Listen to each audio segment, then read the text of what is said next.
আসসালামু আলাইকুম। আজকে আমার ভাবির বার্থডে। তো ভাইয়া ভাবিকে সারপ্রাইজ দেওয়ার জন্য অফিস শেষ করে বাসায় আসার সময় খুব সুন্দর একটা কেক নিয়ে আসে।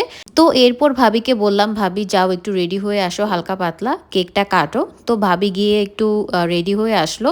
এরপর এখন সবাই মিলে আমরা কেকটা কাটবো, এরপর মজা করে কেকটা খাবো। এখানে ভাইয়া অফিস থেকে এসেই ভাবির সাথে কেক কাটতে বসে গেছে। এখন ভাবি কেক কাটতেছে। হ্যাপি বার্থডে টু মাই ভাবি। তো সবাই আমার ভাবির জন্য দোয়া করবেন। ভাবি তার বার্থডেতে আরও একটা সারপ্রাইজ পায়, সেটা হচ্ছে ভাবির বার্থডের আগের দিন সন্ধ্যাবেলা ভাবির বোনেরা সবাই এসে ভাবিকে সারপ্রাইজ করে। ভাবির বোনেরা সবাই এসেছিল, ভাবির জন্য কেক নিয়ে এসেছিল, গিফটস নিয়ে এসেছিল। তো ভাবি অনেক সারপ্রাইজড হয়ে যায়। তো ওই দিন ভাবি অনেক এনজয় করেছিল, আম্মু সবার জন্য অনেক মজার মজার খাবার রান্না করেছিল। তো ওই দিন আমি কোনো ক্লিপস রাখি নাই, ব্লগ করি নাই, তাই আর অ্যাড করতে পারি নাই। বাট ভাবি ওই দিনও আরেকটা কেক কেটেছিল, অনেকগুলো গিফটস পেয়েছিল।